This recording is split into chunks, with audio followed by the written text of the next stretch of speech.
পবিত্র রমাদানুল মুবারক উপলক্ষে মাছিহাতা দরবার শরীফে ইফতার ও দোয়া মাহফিল অনুষ্ঠিত। দেখছেন ডিজিটাল ব্রাহ্মণবাড়িয়া.com।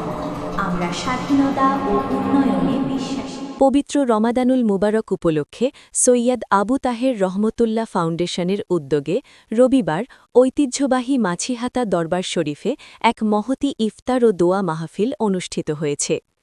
আধ্যাত্মিক ব্যক্তিত্ব সৈয়দুল আবরার শাহ সৈয়দ ইদ্রিস রহমতুল্লাহ ও তার সাহেবজাদা মৌলানা শাহ সৈয়দ আবু তাহের রহমতুল্লাহ এবং তার সাহেবজাদা শাহ সৈয়দ একরাম রহমতুল্লাহর স্মৃতিতে এই মাহফিলের আয়োজন করা হয়।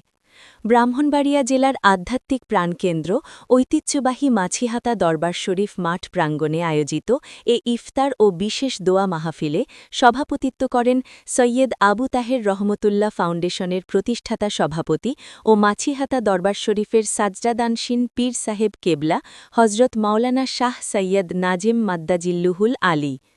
উক্ত ইফতার মাহফিলে স্থানীয় ওলামায়ে কেরাম, বিভিন্ন বিশিষ্ট ব্যক্তিবর্গ, সমাজের নানা পেশা ও শ্রেণীর মানুষ, এলাকাবাসী, গ্রামবাসী, প্রতিবেশী ও আত্মীয়স্বজন ছাড়াও অত্র এলাকার বেশ কিছু মাদ্রাসার ছাত্র শিক্ষক এবং ভক্ত আশেকান উপস্থিত ছিলেন।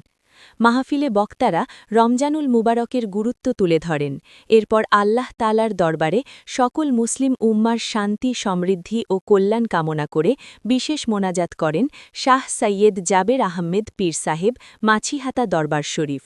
সার্বিক সহযোগিতায় ছিলেন পীরজাদা শাহ সৈয়দ মনির, পীরজাদা শাহ সৈয়দ আরমান, শাহ সৈয়দ হেদায়েতুল্লাহ বাবলু, মৌলানা শাহ সৈয়দ মুহতাসিম বিল্লাহ, শাহ সৈয়দ আরিফ বিল্লাহ।